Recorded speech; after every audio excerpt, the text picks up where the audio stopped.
Halo teman-teman, Uki Capit kedatangan soal lagi, yaitu soal OSN SMP tahun 2025 tentang peluang.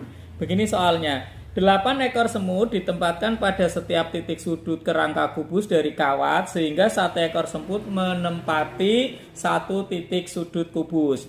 Nah, pada saat bersamaan, masing-masing semut bergerak dengan kecepatan yang sama sepanjang kerangka kubus secara acak menuju ke salah satu titik yang berdekatan. Setelah sampai di titik sudut tujuan, semut berhenti. Peluang bahwa tidak ada semut yang bertemu baik di tengah perjalanan maupun di titik sudut tujuan. Nah, ini maksudnya begini. Coba kita akan jawab. Nah, ini ada kerangka kubusnya. Nah, semutnya itu diletakkan pada masing-masing titik sudut. Katakan A, B, C, D, E, F, G, H itu semutnya di situ. Nah, artinya masing-masing semut itu bisa bergerak ke 3 arah. Misalnya di titik A bisa ke E, bisa ke D, bisa ke B. Yang B juga ke C, ke A, ke F. Masing-masing semut itu bisa bergerak 3 arah. Artinya nanti NS-nya atau sampelnya adalah 3 kali 3 kali 3 sebanyak 8 semut. Berarti bisa ditulis 3 pangkat 8. Ini sampelnya. Mudah ya sampelnya ya. Nah, ini yang hati-hati. Nah, sekarang saya akan menentukan NA-nya berapa. NA-nya berapa? Pertama, apabila semut itu berjalan dalam satu bidang atau sisi. Misalnya begini, dari A ke B, lalu B ke C, C ke D, D ke A. Muter, artinya berlawanan jarum jam. Bersamaan dengan sisi yang atas, EF juga berlawanan jarum jam. Berarti pasti itu tidak akan ketemu. Artinya apa? Artinya karena nanti ini ada 3 pasang sisi, atas, bawah, samping, samping, depan, belakang, maka NA-nya itu ada 3 yang model seperti ini. Kemudian kalau sebaliknya yang bawah itu bergeraknya itu searah jarum jam, sedangkan yang atas juga masih searah jarum jam. Berarti ini juga ada 3 lagi. Karena ada 3 sisi yang 3 sisi yang berpasangan. Lalu ini saya hapus.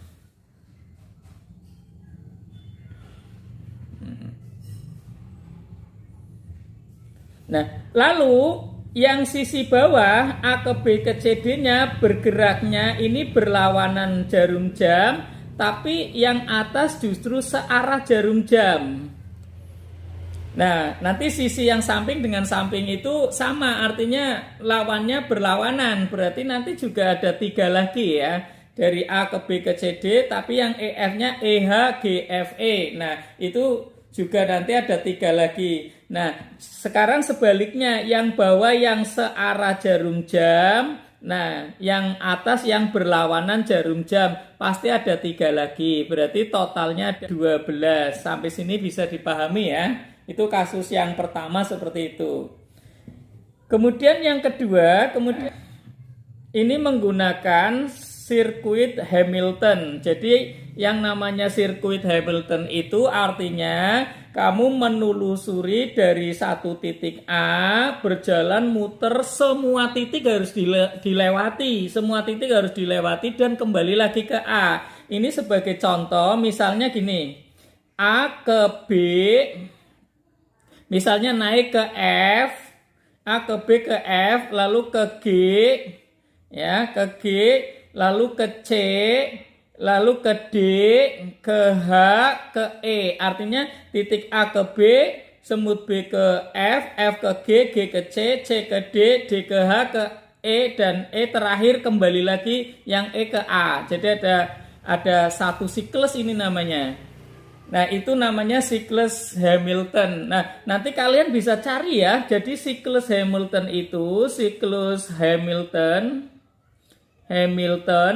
pada kubus itu ada 6. Ada 6.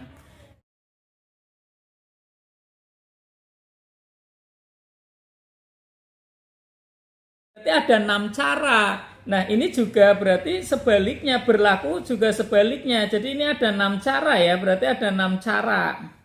Dari A ke B, B ke C, dan seterusnya. Silakan dicari itu, ada 6 cara.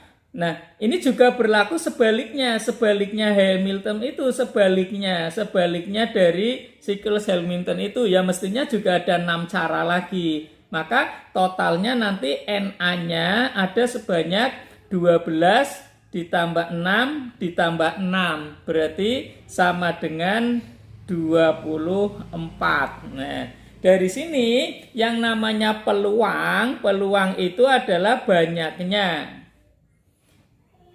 kejadian yang diminta atau 24 dibagi 3 pangkat 8. Nah, sementara 24 itu kan bisa ditulis sebagai 3 kali 8. Nah, sampelnya 3 pangkat 8. Nah, 3-nya ini kecoret 1, maka hasil akhirnya adalah 8 per 3 pangkat 7. Nah, maka jawabannya adalah yang 8 per 3 pangkat 7. D. Bisa dipahami ya? Oke, terima kasih.